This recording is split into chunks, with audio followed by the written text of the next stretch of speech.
La première résolution de l'Assemblée générale des Nations unies en 1946 a été consacrée à l'élimination des armes nucléaires. Près de 75 ans plus tard, on craint que la menace de guerre nucléaire ne cesse de croître. Malheureusement, je crains que non seulement ces progrès soient stoppés, mais soient aussi inversés. Les relations entre les États dotés de l'arme nucléaire sont plongées dans la méfiance. La rhétorique dangereuse sur l'utilité des armes nucléaires est à la hausse. Une course qualitative aux armes nucléaires est en cours. Le régime de maîtrise des armements construit avec soin est en train de s'effriter.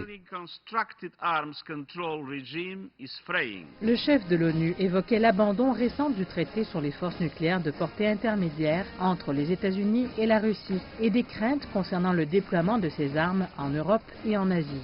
L'ONU est également profondément préoccupée par le fait que d'autres traités de longue date sur le nucléaire pourraient commencer à s'effriter. Par ailleurs, l'impasse sur l'accord nucléaire iranien se poursuit avec des messages médiatiques entre Téhéran et Washington. Le président iranien Hassan Rouhani a affirmé à la presse mondiale que l'Iran n'était pas à l'origine des récentes attaques contre les installations pétrolières saoudiennes. Ceux qui accusent les autres, ce sont ceux qui devraient être tenus de présenter des preuves, de démontrer, preuve à l'appui, ces allégations ou ces accusations.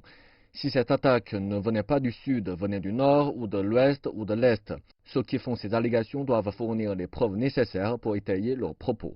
Alors qu'Hassan Rouhani s'adressait à la presse, Washington a annoncé interdire à tous les hauts responsables du gouvernement iranien de se rendre aux États-Unis. Le président Trump a signé hier une proclamation présidentielle interdisant aux élites iraniennes et aux membres de leur famille de se rendre aux États-Unis. Pendant des années, les élites du régime iranien ont crié « mort à l'Amérique ».